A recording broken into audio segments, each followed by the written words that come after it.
तुम मुझे यूं भुला न पाओगे, हाँ तुम मुझे यूं भुला न पाओगे।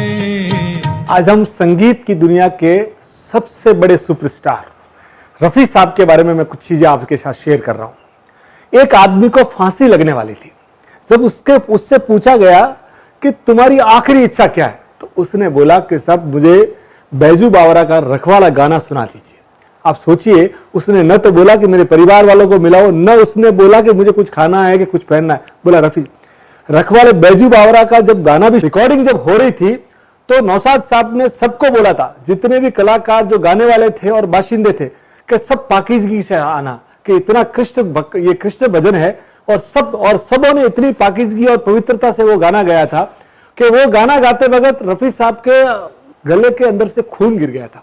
पर रफी साहब ने वो गाना इतना अच्छा गाया था कि आज कई साल बीतने के बाद भी हर मंदिरों में वो गाना गाया जाता है। दुनिया के रखवाले सुन दर्द भरे मेरे नाले,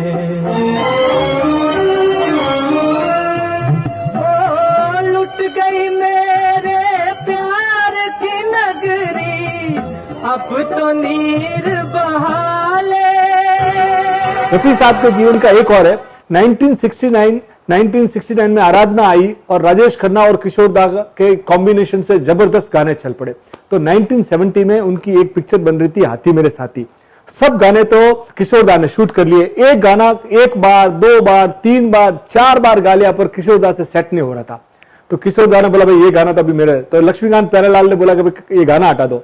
पर उनके जो प्रोड्यूसर थे चिन्नप्पा देवर, उन्होंने बोला नहीं, ये तो गाने की, ये पिक्चर की जान है, ये गाना रखना ही है।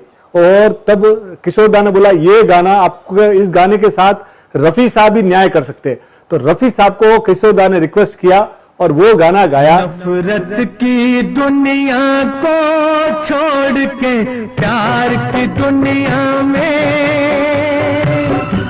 खुश रहना मेरे यार,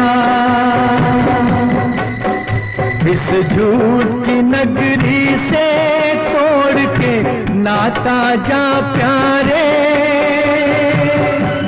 अमर रहे तेरा प्यार। वो गाना 50 साल बाद भी आज भी लोगों का आता है तो लोगों की आंखों में आंसू आ जाते हैं। तो दोनों कलाकार एक दूसरे को कितना रेस्पेक्ट देते थे। एक बार क्या हुआ कि रफी साहब 1980 में कोलंबो गए तो पहले दिन इतनी भीड़ आ गई कि अब किया क्या जाए। तो उन्होंने शो को सेकंड डे एक्सटेंड किया और सेकंड डे एक्सटेंड करके पब्लिक इतनी, आज दिन तक की हिस्ट्री में, वर्ल्ड हिस्ट्री में किसी गायक को, किसी संगीतकार को, किसी को सुनने के लिए 10 लाख लोग इकट्ठे नहीं हुए। और उस समय 10 से 12 लाख लोग स्टेडियम और पूरे सड़कों पे, कोलंबो के और सड़कों पे माइक्स वगैरह लगाए गए थे और उनको सुनने के लिए प्रेसिडेंट जयवर्धने अपनी पत्नी के साथ फुल बारिश में भी खड़े रहे थे। रफी साहब ने जीवन में 2 बार हज की थी। जब पहली बार हज पे गए और मक्का का दिलकश नजारा देखा तो इनके मन में भी ख्वाहिश हुई कि मैं यहाँ अल्लाह ताला के दरबार में मैं भी अजान पेश करूं। वहां की इंतजामिया से बात की गई तो उन्होंने बोला बाहर के लोगों को अलाउ नहीं है। पर जब उनको मालूम पड़ा कि ये बहुत बढ़िया सिंगर है तब उन्होंने परमिशन दी। वो पहले ही व्यक्ति थे पूरे एशिया के, या ये समझ लीजिए पूरे इंडिया के या पूरा वर्ल्ड के, जिनको वहां पे अलाउ किया गया अजान देने के लिए।